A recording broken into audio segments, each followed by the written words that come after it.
Apartheid, during it, South Africa was pious. It was holy, but afflicted. It was oppressed. It is even written in the book of Ecclesiastes, in the scriptures, that it is better to be in a household of mourning, in other words, of crying, than it is to be in a household full of joy and happiness. Because where there is mourning, there is closeness to God. There is piety. There's holiness. So it is better to be in a house full of mourning and of bitterness than in a house that has got happiness. Because when people are happy, that's when they start to forget God.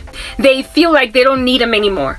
And South Africa was in mourning and bitterness of soul during apartheid, and so it made them pious. It made them godly. It made them prayerful, and it made them long to get out of a war. Do you understand? And so when then they finally cracked out of it, when they broke through and conquered apartheid, those who tried to resist the change, God immediately snuffed them out like a flame. He was just like, He put like a covering over a flame or some. You are not going to regress this nation back to where it comes from, due to the fact that I am answering prayer.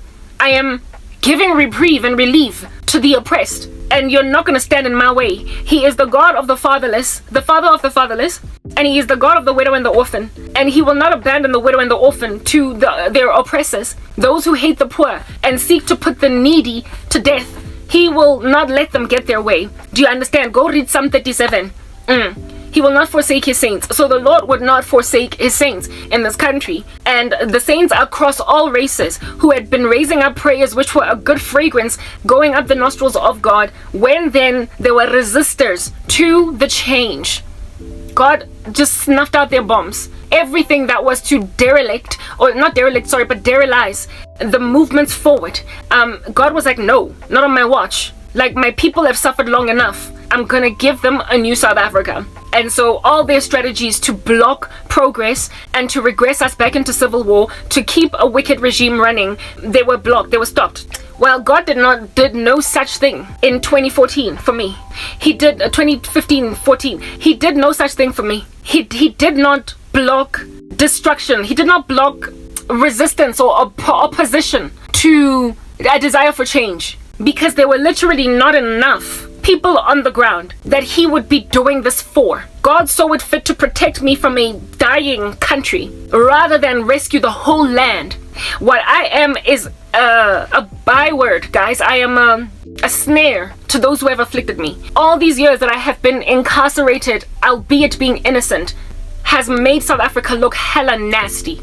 And it has caused all of my enemies to obviously be revealed as witches. South Africa is looking very bad, and look at the decisions it's currently making. I did a video just 2 days ago talking about South Africa's policy decision to even cut diplomatic ties with Israel and be pro-Palestine, to a point even of wanting to get rid of the Israeli embassy in South Africa. And I made mention of how it is that if at all you curse Abraham, you curse yourself as a land. And I spoke also about how it is that it's been a minute since South Africa has been blasphemous against God in the government. A lot of times, you know, they've been from a position of authority, they've been blaspheming God, and it's been years. And so for them to graduate to a height of even rejecting the people of God and cutting diplomatic relations with them in this season, that's like basically the gavel being put down and the final nail being put in the coffin of a country that's otherwise been very incredibly disrespectful to God and blasphemous. And Christians are not even being heard by God, because if at all you walk in sin, your prayers are going to get hindered. If at all you are still wicked and you are claiming to be of God, your prayers are an abomination to Emmanuel. He will not be mocked. Do you understand what I'm saying? So all that this destruction of South Africa means is that the church is apostate. There are no Christians here left except for a remnant. And when there is only a remnant in a nation, God is not going to rescue the country for the sake of the remnant. He will take the remnant and destroy the country. That's what God does. When a whole nation, when an entire nation is abominable in His eyes, He will look for enough people that are of Him, that live in that space, and for their sake He would rescue it if there were enough of them. But when it's such a small number, it would grieve the heart of God for Him to continue to linger that particular ecosystem on behalf of His people, while they continue to grieve Him, and also while they continue to persecute His people. If His people cannot live at peace with the people in that land, the scriptures, it is written, if it is possible, live at peace with everyone. When it is near and impossible for Christians to live at peace with everyone around them, that means this country country does not want the peace that the Christian is insisting on, right? The Lord says of us as believers in the Beatitudes that blessed are the peacemakers, for they will be called sons of God. If all of our endeavors to foster diplomacy, if all of our endeavors to cease hostilities against us never work, if all of our efforts land on deaf ears and people insist on persecuting us even though we want peace with them, God is not going to suffer that land much longer. He will just merely take his disciples out. If anything, he said, if you give the gospel to one town and they reject it, dust your feet off, for it will be a better day on the day of judgment for the cities of Sodom and Gomorrah and of Sidon and Tyre than it will be for that land. And also, if they invite you into their households, where it is that you go into a new town, bless them and bless that whole household. But if they close their doors on you, if they shut their doors on you, then I guess turn your back on them, basically spit on the floor where you're at. It'll be far worse on judgment day for those people than it will be for you. And also the Bible says if they persecute you in one town, flee to the next. So God does not insist that Christians ride out persecution just perpetually, like on a loop, wire, just enduring persecution. He says if they persecute you, get out, right? So the Lord will not suffer his saints to merely just live being ping-ponged and treated like trash in any ecosystem without him rescuing his children and then basically sending a deluge on the remaining obstinate generation in that land. He will destroy Sodom, but first taking out Lot. He will destroy the whole world, but first take out Noah and his family. You understand what I'm saying? So if a country rejects Christians and the believers, no matter how hard they try to foster peace, get nowhere, and they are now basically stranded in their own country, they are stranded in their own skin, they're like lepers in their own land and nobody wants to touch them, God is not even going to give redemption to that Christian while that Christian is in that land. Because if that Christian gets breakthrough anyway in that country, albeit having a hail of bullets coming at them from many other places, it awards the wicked an opportunity to rise up in sabotage against that person and trip them up. It awards the people around that person to basically make their lives a living nightmare in a state of breakthrough. How can I use an example? Think, for instance, about a Christian couple, a Christian woman meeting a Christian man after praying for a very long amount of time, and the two of them fall in love. But they fall in love in a pagan nation that absolutely hates Jesus, that is always practicing witchcraft, and is always coming up in using demonic methodologies against this particular couple. This couple living in this pagan nation, you know how it is written of Lot in Sodom, that he was always grieved by the ways of people in Sodom. You cannot live at peace when you're encircled by that much wickedness as a righteous man. It makes your lifestyle, your life, a living nightmare. Hosea was always grieving because his wife was a harlot. Jeremiah was always crying. And if God wants to give his people peace, he will not linger them in a country that hates him. He will not just give them breakthrough, even though they live amidst the people who don't desire to see the breakthrough for them. Do you understand what I'm saying? Because then on that day there will be no tranquility and no peace. So the married couple that finally finds each other, so the woman prays for her husband and the husband prays for a wife, and they meet in a country that is deliberately trying to make sure they don't come together, but God gives them breakthrough anyway. They're going to spend their marriage fighting darts coming from outside. Their wedding day is going to be somber and sad because of the level of opposition that it's going to endure. Their first pregnancy is going to be somber and sad because of the level of opposition that they're going to endure. Their reception is going to be sad. Friends at the wedding are going to be passing the groom and the bride shade. They will not be truly of heart and mind with the groom and the bride as they send them off into their future. There is going to be so much sabotage and so much a calculated and deceptive interruption of this thing that is going on, that there will be no true peace and no true joy. I had a friend who got married in a climate of so much jealousy that she could not be happy on her wedding day. Two former friends that got married, and both of them bridal shower and the wedding was a somber, it's like there was a thunderous rumbling in the sky because of how the bride was obviously not happy on her wedding day because of sabotage by friends and a lack of true gladness for the fact that it was her day. It was a day she was getting married. That's South Africa for you. That is South Africa. Do you understand? Those friends of mine that got married, one of them I didn't get to attend her wedding because it was one of those, I wasn't close enough to her to make it to the white wedding type establishment thing, but I was at her bridal shower. Like, it's one of those you pay by per head type thing, so she had to make a choice out of all of us who to invite. I wasn't offended because I wasn't that tight with her anyway, so I was just glad that she was getting married. But on her bridal shower, there was so much animosity, hatred. Like, you know when you're busy giving a person a present with namby-pamby flaccid hands, and you could actually almost drop it before they pick it up and be like, whoops, knowing that it is like a whole fragile, like, cutlery, or what is this, crockery set that you bought her. The climate of envy was so thick to a point of sabotage that this chick had to fake and pose.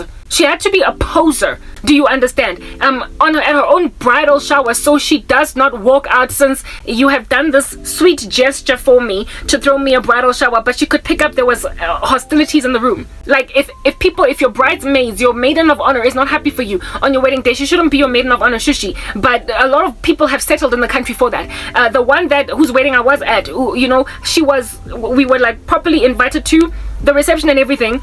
Our names written on some elaborate cute little cards and whatnot, names and surnames and everything. You felt so special when you got there. But like, she couldn't even look at us when she was doing the photos, when she was doing when the cameraman was busy taking photos in the garden later on. She could not even look at us. I wanted to smile and hug her and be like, congratulations, but she was literally she was avoiding us because she did not know out of all of us who is sabotaging her. She just felt bad vibes.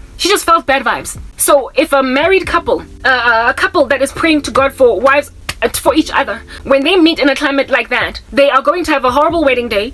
They're gonna have sabotage even when they move into their house together, and like everything is just gonna be breaking apart. There's gonna be so many witchcraft spells coming at you. And now, as a Christian, well, the two of you as born again believers have power to conquer serpents and scorpions and over all the power of the enemy. You are given weapons of warfare from God, which are not carnal, but are mighty in God for the pulling down of strongholds. True story. But nonetheless, spiritual war is still spiritual war, meaning that it will affect in your body with physical manifestations of things like fatigue. You are going to be bloodshot in your eyes. You're going to struggle to sleep even though you've got an exorbitance of fatigue in your body. Once you do go to bed, you will have insomnia. You're going to get nightmares. You're going to have to fast. You're going to have to pray. So now when you are surrounded as a Christian couple in a country like that, do you understand? You will never stop being a spiritual war. You and your wife will struggle to enjoy your marriage because you're always going to have to be in a fast. I don't know how many times I'm always fasting. You're always going to have to be praying. You're always going to have to be covering exorbitantly your children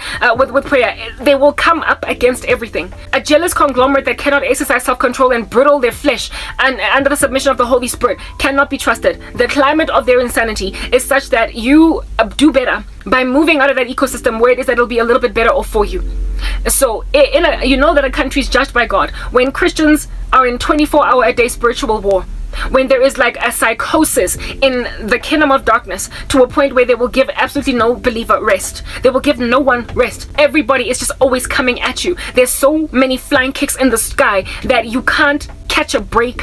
You are always entering into a fight with your husband only for you guys to snap out of it and realize that this is war.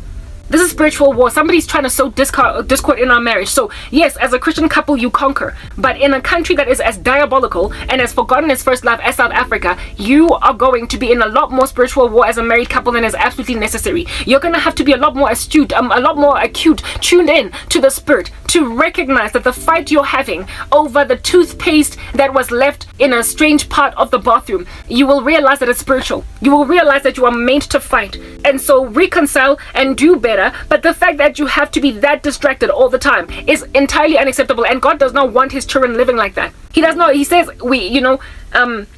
if a man's ways are pleasing to the Lord, he will make his enemies live at peace with them. That's why God sometimes arranges for asylum for Christian converts, to people who convert to Christianity in nations that are very hostile. That's why sometimes he arranges for them to move to other countries so they can live out their lives in fullness. Otherwise, it's impossible to live. Only go and interview Christians living in Iran and ask them how day-to-day life is. Christians living in Afghanistan. Christians living in North Korea. Their lives, they can never have the joy, bountiful, really, that comes with Christianity due to the fact that there's always so much striving around them. They cannot flee their towns that are persecuting them. If they persecute you in one town, flee to the next. If you cannot flee, you are stuck in an ecosystem that's always flogging you, an ecosystem that's always crucifying you. They will make out of you a second-class citizen. That's why Christians in India are having such a hard time. That is why, if at all you can move, if you're a Muslim convert to Christianity in the Middle East, if if you can move to the West, if you can move to a European country or to North America or somewhere in Africa where it is that the gospel is appreciated, you're going to have a far better life than you ever can have in the Middle East. So if you have the resources to move, move. But those who can't move essentially are martyrs of the faith. They are martyrs. And God does not intend for every Christian on the planet to be a martyr. So if your land is producing martyrs out of Christians instead of thriving citizens, it's judged entirely. And God is not about to go and give prosperity to Christians in a land where they are insisted upon to ending up as martyrs. He won't do that, because when you bless a Christian in that ecosystem, you put them in a position to be more severely abused by the people around. Nobody who is hateful of God's children is going to want to see the prosperity of those children of God. So when they get something good, there is going to be an immediate attempt at stealing, theft. There's going to be a kleptomania in the sky, that they're sniffing from the drugs of the occult and they're going to bewitch that particular person. So the best way to protect a Christian in a land that produces martyrs out of believers is to keep them lowly. It is to keep them lowly, because in their lowliness they are not as focused on as as they would be. In their lowliness they are less likely to be hired on them whole contract assassins. If at all you keep them lowly, they're less likely to attract more attention, and so the peace of the Lord will linger on them. Their weeping will endure for the night, but their joy will come in the morning. When they're kept in a lowly position, they are better able to live a successful life in Christ, for the Lord will give them everything they need to live a life in godliness. If they gain their prosperity, they're going to be targeted by bigger sharks. They're going to be targeted by bigger dogs. They're going to be targeted by people that are going to put them in the ground. And if God has no interest that you should be put in the ground, he will keep you lowly until he can get you to a place where you can be successful without enduring that much spiritual abuse. So, having spoken that at length, you must comprehend that my inability to get a job in a whole decade, and so therefore find my prosperity, my inability to meet a man, and so therefore get those babies, get that marriage, that wedding day, get everything I want, has been an act of protection. I had to be kept lowly. Otherwise, my children would have been the target of satanic spells. My husband and I, our wedding day, we would have lived a very uncomfortable and unfortunate life. And there is glory in a testimony of a Christian living as a second-class citizen in her country for the glory of God. When she is suffering for Christ, there is a glory to be acquired in that state. Do you understand? There is a heaven that is receiving that as praise and worship to a holy God. So there is glory in persecution and in suffering. However, when you go and you grab a Christian and give them prosperity anyway, in a land where no one wants them to succeed, there is shame 24 hours a day on the part of the Christian. There is sabotage of which it basically reviles the name of God and makes it look as if though God is not looking out for his Christians. The Lord prides himself in evidencing his strength in a weak Christian. And if all people insist on weakening a Christian in an ecosystem, God will pride himself in making her super glorious in her weakness. But if the Lord gives her strength, or him strength, in spite of all of the attack coming around, there will be so much sabotage that it will appear as if though the glory of God has left that person. So sometimes God keeps Christians lowly, especially when they come from persecuting countries. He keeps them lowly, so in their lowliness they will still slay those who have a lot. They will still slay everybody. They will essentially conquer and achieve and do really well in spite of abuse. Do you understand what I'm saying? In spite of mistreatment, in spite of the maligning of their names, they will do so successfully that it will be evident that God is God. That it will be evident that they have been standing with Baal and that they ought abandon Baal worship. Do you understand what I'm saying? Yeah, so my lowliness was essentially a plan from God. It was a plan from God. Let me go on right ahead to explain this dream that I had. I just want to be able to work this thing on the side too. Yo, I'm so backlogged. Like, I thoroughly think that it would probably benefit me quite a lot if I restarted my computer, because everything is just so slow. I don't know, whatever. Yeah, I tried to multitask, but I can't over there. So in my dream, before even I get to my dream, alright, my apartment that I was living in, that I got a 2-bed, because I was planning a future of ultimately buying a 2-bedroom house for my first home that is mine, as in like it's a mortgage, it's not rental. I intended to get, of course, mortgage once I was back at work, because I could not apply for a home loan unemployed. successfully anyway. So I intended to buy a 2-bedroom house, and I wanted to lack nothing by the time I bought that house in terms of furniture. So I fully furnished a 2-bed, planning on getting my first apartment, my first home bought as a 2-bed. And I never got a job. I never got a job. The whole year came and the whole year went, and I stayed unemployed. It had to be a 2-bed because I was never ever going to rent my apartment out to students, and a 1-bed apartment always subjugates you to the tyranny of that. I wanted a mature couple being the first people to live in my houses. Do you understand what I'm saying? Yeah. And here it is that a woman with those kinds of plans, with that kind of strategy, is now living by herself in this apartment. And in this apartment, I continue to do the work of the Lord. Why was I even persecuted like this in the first place? Because I chose Christ. People envied me from the time I was at work, right? When I was still working, Go MTN, I had a blog that I was writing in. I did a lot of poetry. And some of my colleagues happened upon my blog because all you needed to do to find a person, my blog, was to Google, research my first name and surname. My first name and surname, all you had to do was Google them, and you would find my blog. And some people cyber stalk you purely because they are obsessed or addicted to you. Like they are, what do you call this thing? They are already kind of full of sabotage where you're concerned, and so they will just look you up to see what you've done, where you went to school.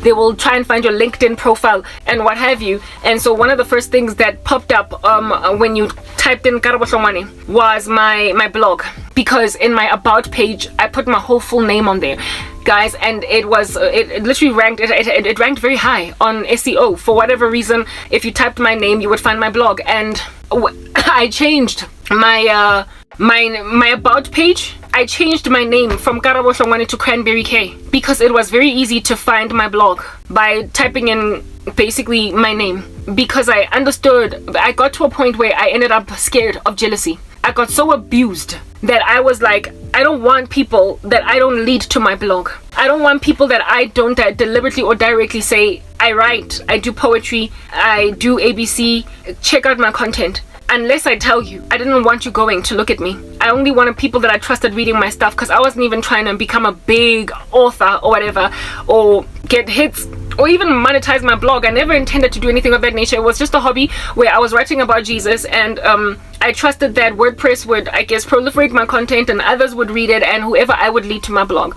Because of the fact that my name led to my blog, a lot of my colleagues found my blog. A lot of random strangers that knew my name and surname would Google me, find my blog, and it caused so much jealousy. People on Facebook, it caused so much jealousy that I got bewitched because of my relationship with Jesus. I was writing about Christ almost every single day, did a lot of poetry and also a lot of just general written pieces, and it awarded me a lot of persecution. People envied my fervor for Jesus after I got saved. They envied my fervency for Christ after I got saved, you guys, and it caused them to bewitch everything in my life. Like everything. It made them bewitch my writing. It made them bewitch my career. It made them bewitch my prospects for marriage. Like, so many things came at me until I got to a point where I was like, just because I am using my talents for Christ, look at all these South Africans literally tripping me up because I now love God enough to write for him. So I decided to change my name on my blog so I'm not findable anymore. But by then people already had my link. My colleagues were during the time when I was losing everything, I was writing about my pain and my sorrow in a very general, ubiquitous fashion without naming names. I was writing about my pain because I was at home and I had nothing else. And they found my blog. Like, all they needed to do was type Karabo Hlongwane. They found my blog, and upon reading my blog, they then persecuted me using my faith based on what I was writing in my blog. I ended up changing my name so no one can find me. But like I said, by the time I changed my name, I'd already been pursued with witchcraft by so many people who envied my relationship with Jesus. They envied it so much that they bewitched me just from my blog alone. So changing things to Cranberry K did not achieve much.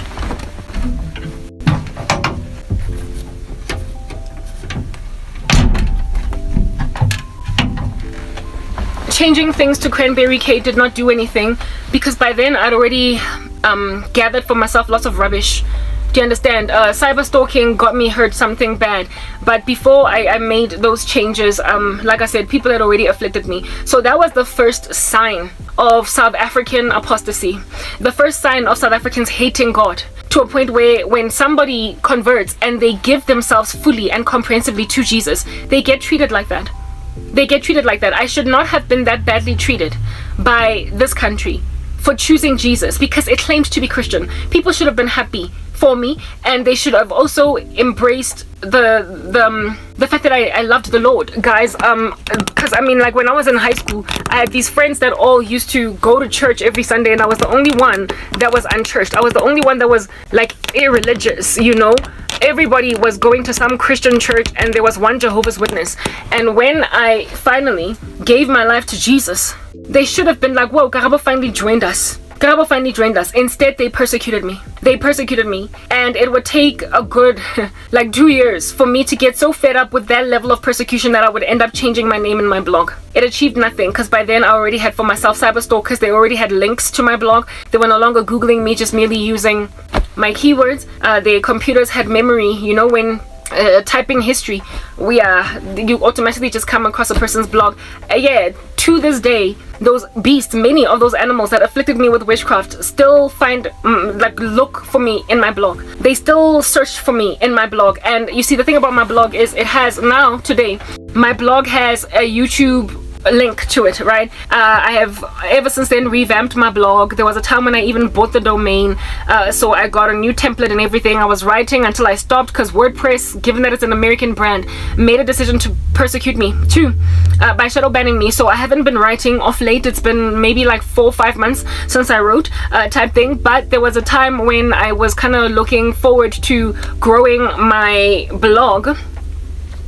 And during that time, I revamped everything. It had been many, many years since I was out of MTN, and so I didn't anticipate any of those fools would be looking for me, even though they still had access to my content. And guys, I put in my YouTube channel, my Facebook page, my Twitter, my TikTok, you know, in that about me page, where it is that you say like find me also here, and then there's like TikTok, Instagram, blah blah, wada. Those what do they call them, widgets, those widgets that you put to basically represent TikTok, Twitter, whatever. And then put the link in the background to take you to the page. Yeah, Twitter.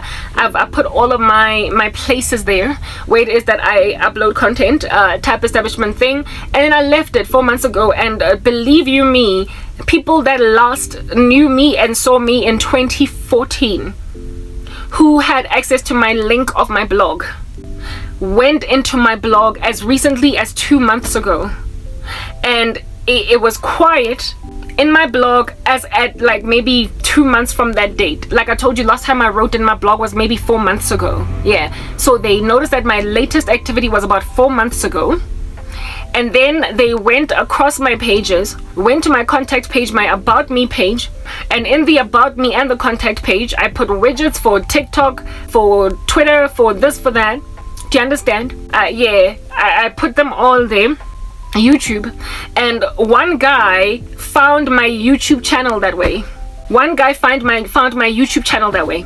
Clicked on that YouTube link, it then took him to my YouTube. One guy found my YouTube channel that way by clicking on my little widget inside my blog, and followed me to my blog. Alright, and from that following of me, discovered that I am still as active as I was in 2014 in my endeavors to proliferate the gospel. It's just that I have stopped writing, but now I'm talking every single day on my YouTube. Scrolled through my content, watched some of it, watched my exercise videos and everything, and then decided that he wants me for a wife, and then slapped me with Korobela. And this guy claimed to be a Christian. At some point I had a crush on him. The only reason why he's even cyber stalking me is because he's one day was sitting in his couch and was like, I wonder what that Karabo is doing. He had put witchcraft on me years prior, and then decided to check up on how I'm doing ever since then.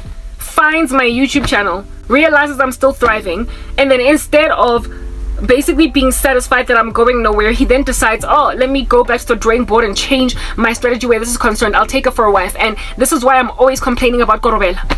I'm always complaining about love spells. I'm always complaining about these men that use spells in order to make women fall in love with them, like experimenting with sorcery. That's a country for you that is frankly uninhabitable. Do you understand? For a Christian, where it is that pagan men want you, men that are into sorcery, back funa. There's so much rape going on all over the show. You see things, they don't care. Everybody just keeps on experimenting. That's the climate. And the people who do that call themselves Christians. They call themselves Christians. I keep getting what is this? Like in the dream that I'm busy explaining to you guys now. I saw brand spanking new cast Witchcraft by a friend, a former friend that has not seen me in years. But you see, the thing is, they remember the link to your blog, or they go to your Facebook page and they then follow the links in your Facebook page, and then they find you still thriving, still talking, still basically standing on a rooftop and doing a better thing, and then they cast another spell. That if that's your country, if that's where you live, if at all, you cannot just leave links on a Facebook page. You cannot just leave links. You cannot just continue to upload on YouTube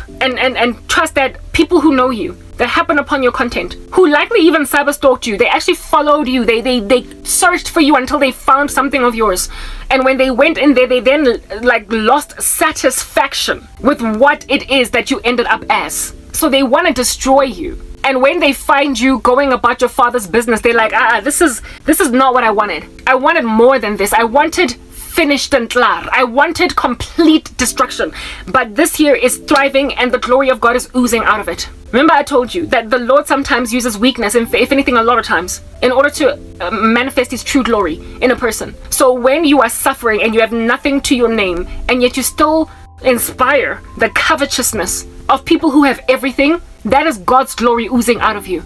And so if they still envy you in squalor and poverty enough to bewitch you, that is an ecosystem that is not sustainable for a Christian to succeed in. Because if you were successful, you would have saboteurs who work with you in the office, who are in close proximity to you enough to basically exsanguinate the glory of God before it is fully emanated. And I will explain to you what I mean by that. The dream that I had, it was in the context of this apartment of mine, and it was also in the context of that other one, Yako downtown Joburg, right? That I explained to you, that exploded. And that was God showing me basically a climate of somebody is trying to burn down the beginnings of recovery from sorrow. They're trying to keep the grain going. You know how that ANC building was bombed because they were trying to block progress in the country from moving forward. The ANC has gone entirely evil. It is nefarious now, but it started out a pretty good bet for the new democracy. It started out a pretty good bet for us all. It's gone awry. It's a derelict child. It is a truant. It has stopped rocking up for school lessons. It has forgotten its first love, but it started out all right. And so it was a good thing that the ANC was trying to do and whatever at the time. Now when I hear ANC, I cringe. Do you understand? So do not mistake me for praising ANC. I hate them with a purple passion. I can't stand the ANC. They are destroying the country. Let's just put that out there. But they haven't always been like that. They're a derelict. They're defunct now. They don't belong in parliament. They don't belong in leadership. They should by now have been extracted, ripped off from that place, but they're still doing what they're doing. Like, they have completely derelicted their duties towards the country in favor of themselves. So ANC, schmaANC. But let's just maintain the fact that ANC was at some point trustworthy.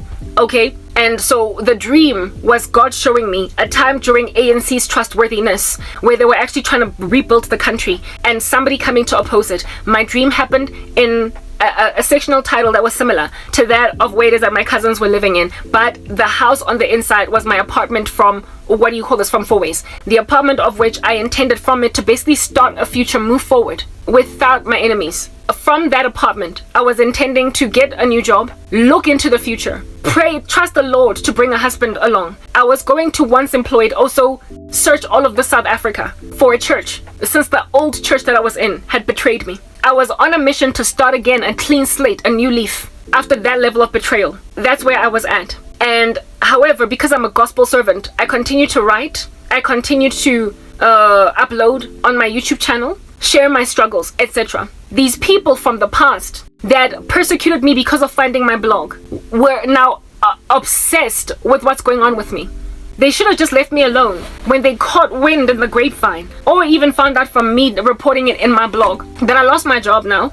I am unemployed. They should have been satisfied that they prospered to pull the rug from under my feet. They should have been satisfied that I was basically taken out of the market by making sure that no man is looking at me. They should have been like, oh, I finally got Garaboy, I wanted her. But remember, their envy has always been over my godliness.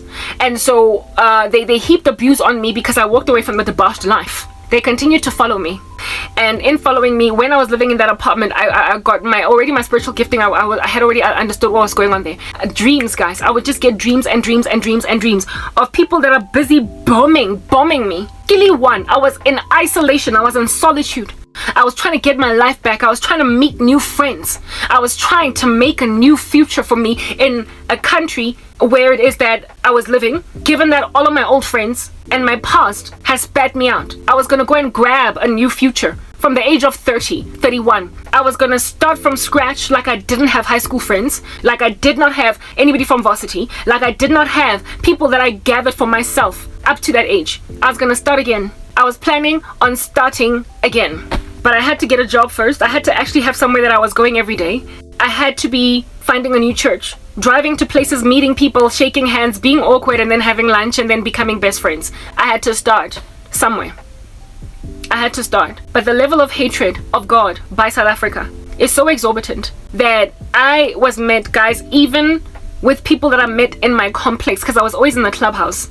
With people even that I met in the complex where I was staying, they would be okay with me for 5 seconds, and then they would start to glitch and twitch. They would start to manifest demons, because that's just how unsaved South Africa is.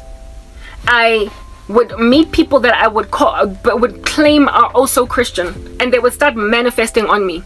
And so I had never felt more alone. I had never felt more alone. I was like, it cannot be like this everywhere. This cannot be South Africa. How in the world do I come from a company that all agreed to persecute me out of a job? All of MTN. You're gonna tell me there wasn't a single bloodboard fiery standing in the gap prepared to take a bullet for me, Christian, in the whole building?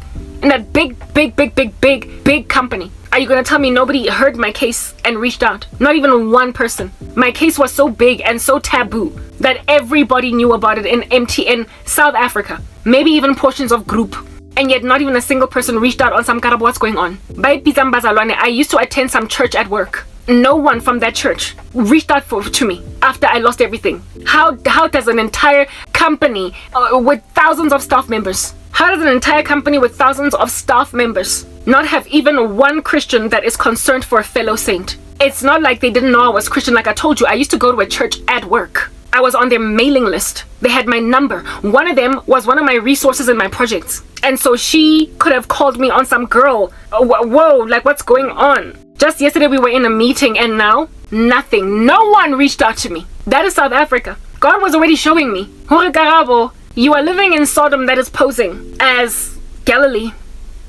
You are living in Sodom that's posing as Jerusalem. You are living in Sodom that is posing as Ephesus. Posing as Philadelphia in Turkey. You're living in, basically, it's like the church at Pergamum, South Africa. I know where you live, where Satan has his throne. I was living where Satan had his throne as an individual member of the body of Christ, and God was telling me, do not hold to the teachings of the Nicolaitans, who call themselves, and also I know that you oppose those who call themselves Jews but are not.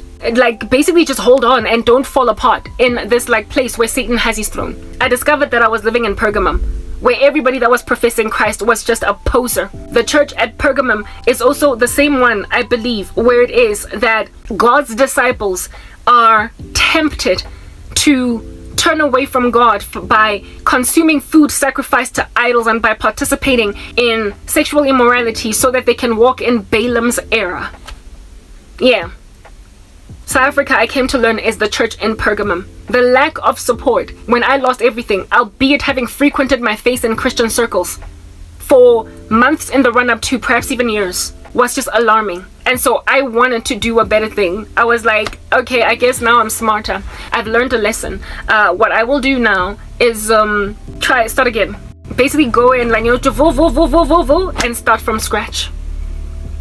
And in my attempt to start from scratch, they were like over my dead body. I had zombies that refused that I should be okay. Grabbed me by dewashing it from the back and were like, no, you're gonna stay right where it is that you are. We're gonna keep you here. So people stalked me, they followed me on my blog, saw that I was still suffering, and everything I was talking about, they were like over my dead body. Guys, they bewitched my job interviews, my job application process. Guys, there was one agent that I spoke to, a colored lady, and when I was talking to her in the phone, she started to yell at me. She was literally yelling at me because I made mention of the fact that I was basically explaining to her what happened to me at MTN, and we ended up having a conversation about we were talking about eventually what in the world, like this woman, she was trying to make me settle. She was trying to make me downgrade from what it is that I came from. When I didn't get just any job, when I was explaining to her what happened to me. And I then went on right ahead to basically be like, would you do that if you were in my position? You know your own goals, you know your own dreams, you know what it is that you studied for, you know what you worked very hard tooth and nail for, and you also know your own work ethic, your own innocence. So for you to settle and just downgrade and start from scratch because people pulled the rug from underneath your feet, it is going to cause so much bitterness in you, given that you were innocent, that you would never really truly be able to walk in job satisfaction. We were having a conversation along that nature, and somewhere along the way in the conversation, she was like, then you're gonna stay unemployed, then you're gonna just stay in this situation, you need to learn how to reach yes, because she was screaming at me on the phone until I was like, thank you and goodbye. I literally got yelled at by a recruitment agent that wanted me to settle. That's the level of demonic manifestation by people that I have endured in South Africa. Can't even explain to you the grief that I have endured. I've learned some lessons. I am living where Satan has his throne. I am living in Pergamum. This country is a done deal. Do you understand what I'm saying? It's over for South Africa. And anybody that still calls themselves a Christian, Nigupi, where are you? I'm sorry. Is anybody out there? Because I should not be in this position. You call yourselves a Christian church, a nation, and yet Christians are enduring this level of hardship, like some of them that you don't even know about. You can't be. The Lord should be giving you dreams, visions. The Lord should be helping you along, enabling you to understand the danger that is facing the church. And if that's not happening, it means you are not with an ear to hear, neither eyes to see. You're just enjoying the fleeting pleasures of sin, and so therefore have no regard for those who are truly suffering in the body of Christ. No regard. You're pampered and you're spoiled. You are not persecuted because you are of them. The world loves you because you are of the world. South Africa is a fallen church, and the true body of Christ is a remnant so small. It is a remnant so small in this country. So incredibly negligible is the remnant in this land of believers that the Lord is going to fix the sorrow and the pain of these people by simply just taking them out and then handing South Africa over to its reprobate mind. These people bewitched the living daylights out of my prospects for work. God, I'm a Christian. No weapon formed against us prospers. So God could have, indeed, just been like, no, you're not going to block Karabo from getting a job. But he didn't. Why didn't the Lord block it? Why didn't the Lord just give me success anyway? Because herein lies the scenario. If God did give me a job, if God did miraculously just basically put me in a position somewhere, and I was able to now work again, there was going to be an MTN volume 2.0. I was born again for 2 years before I got persecuted at MTN. No, 3 years, 2.5 to 3 years before I got persecuted for my faith. I was already starting to get persecuted by my family prior to that. I was already getting bewitched by friends that I did not know were bewitching me. But for my whole organization to make a decision to just boot me out of a job when I'm completely innocent, that happened after 2 years of my religion, of my Christianity. So therefore, that was the Lord showing me the ramping up of spiritual psychosis in the country.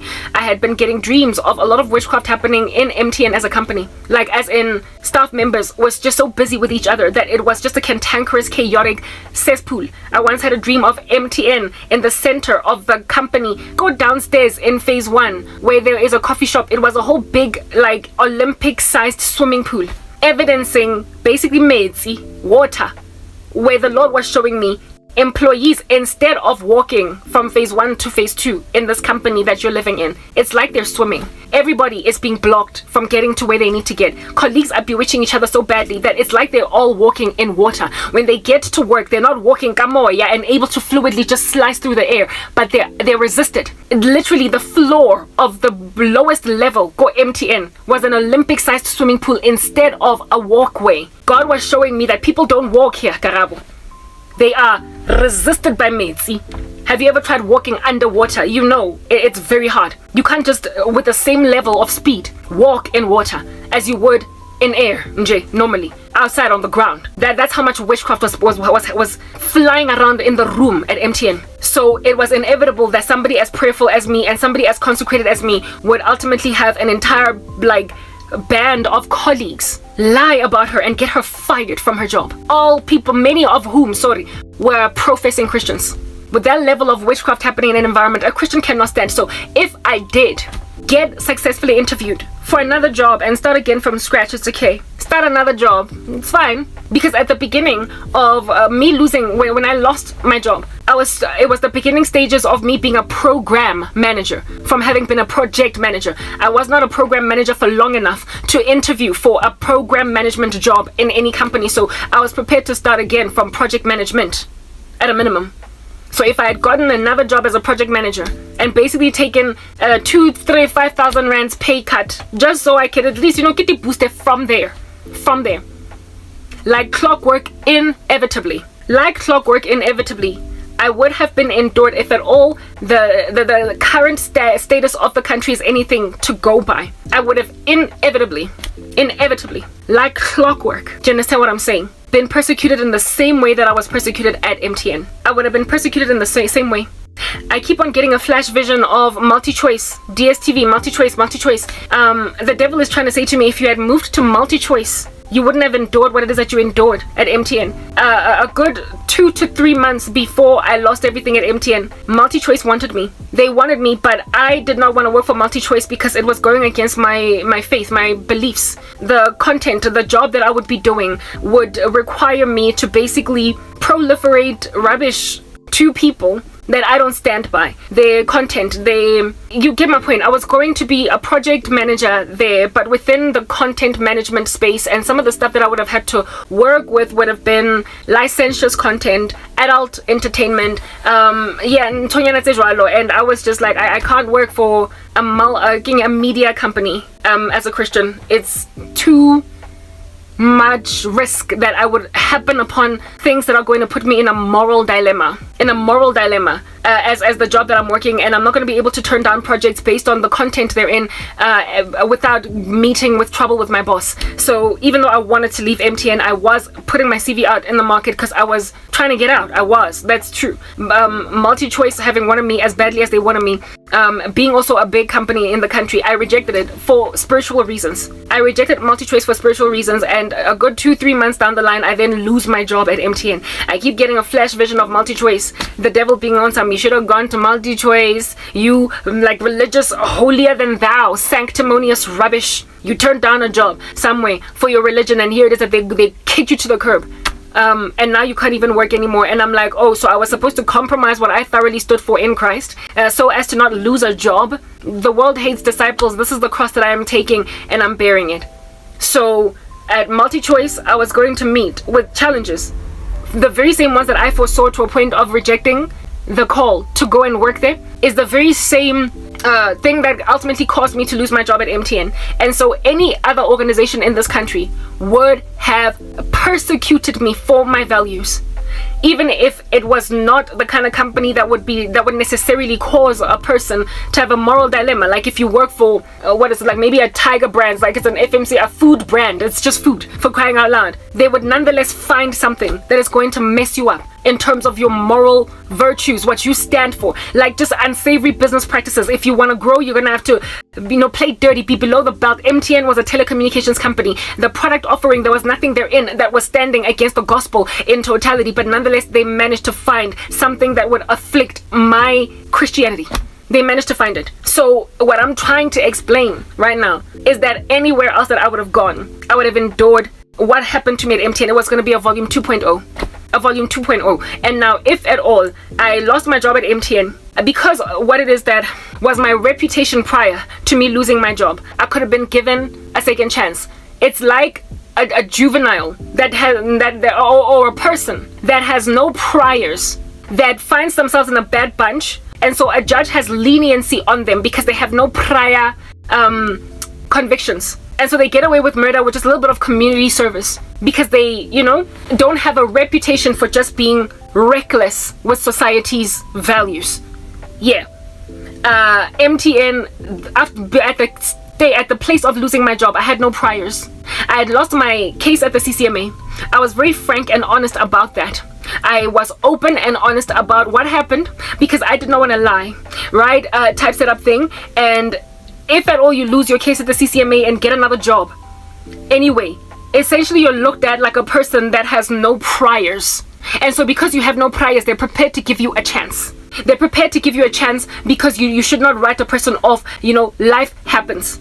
So companies that would have been prepared to give me a chance based on my lack of priors, based on my good track record up to MTN. If at all I had lost my job again, having been sabotaged out of a career a second time, and lost a case at the CCMA a second time, now I'm a convicted criminal in the sight of recruitment agencies. Now I am a person with a record, with a trend. And so I was going to lose my clout. I was unfairly dismissed. I lost my case at the CCMA. All different kinds of weird crap happened in my life. I am obviously innocent. My documentation speaks volumes for my innocence. If at all I had, in a second company, endured the same thing, I would have looked like one of those people making excuses, claiming that they love Jesus, but really they are dishonest. Everywhere they go, everybody gives them grief. Everybody can't be wrong. The Lord refused to let me go out there, because then I was going to come up on the other side, given that I was always going to get persecuted,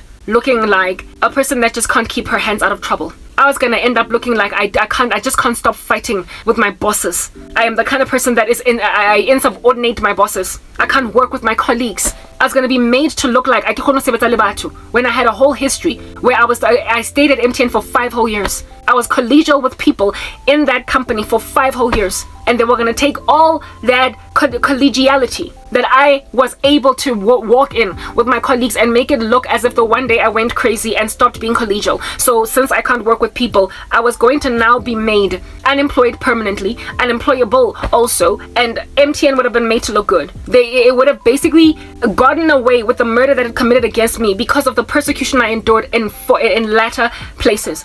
Why would other places have inevitably persecuted me? Because this is South Africa. Plus, remember, a whole bunch of witchcraft was in operation. And the way that witchcraft works is that it causes the environment around you to treat you the way that the witchcraft desires to bring out an end result. And so colleagues will mistreat you and hope to bring a reaction out of you. And that reaction is what will cause you to get called into HR and then ultimately fired. So I was just going to be met with so much resistance, and it would have taken a lot of spiritual maturity in me to essentially survive the mistreatment of my person by colleagues. The same clout I held at MTN, I would never have been able to hold it again. I would never have been able to speak my mind and be a professional as I used to be without having a target on my back and without having every word I speak weighed on like I'm suspicious or whatever. So it would only take all these years down the line for me to understand why God left me unemployed. It will only take that. The level of sabotage in this country is astronomical. I don't know how anybody is maintained. The level of sabotage against regular folk, but especially Christians, I do not know how anyone at all is maintained in this nation, in any job, if they truly love God. I feel as if they have to just hunker down a lot of times. They have to take a lot of rubbish lying down. They have to just keep quiet because they gotta pay some bills. That's why people want me to have a child, because if at all I would have a kid, I would shut up a lot of times about things that I am entirely unprepared to shut up about. I would also swallow a lot of pills I don't want to swallow. I would settle for things that I would not under normal circumstances settle for the sake of feeding my kid, for the sake of keeping my child healthy. So being single without any children, having never been married, has made me a very tough case for my enemies because I have nothing to lose except my own life. So I stand on the rooftops for what I believe in solidly without shifting shadows, not even one iota. And it's causing everybody to spaz and lose their minds and throw so much witchcraft at me so as to ultimately bring a handler into my life. Something that will finally cause me to do what they want me to do already. That is South Africa. It's uninhabitable for Christians. I don't know if there's anywhere where it is habitable for Christians on earth right now, but I'm pretty certain that South Africa is not a country that you should be trying to move to. If you're a true blood-bought fiery Christian, if you are on fire for Jesus, you cannot live in this land without affliction. It's impossible. Why am I enduring this? Why me? Why am I enduring this? I cannot be alone. I cannot be alone. So everyone that's claiming they're Christian, there's something going on. There's double standards. They are either witches under wraps, or they're not truly saved, or I can tell you what's going on, but I cannot be going through this by myself. Meaning that there's only a remnant of Christians, true ones at that, in this country. And wherever it is that they're at, the whole nation is working to make them settle. It's working hard to make them compromise and act like God is not God. Act like, properly, like exactly what Balaam's era was. Trying to cause God's people to eat food sacrificed to idols and commit sexual immorality. Anything at all to get Christians watered down. That's your land.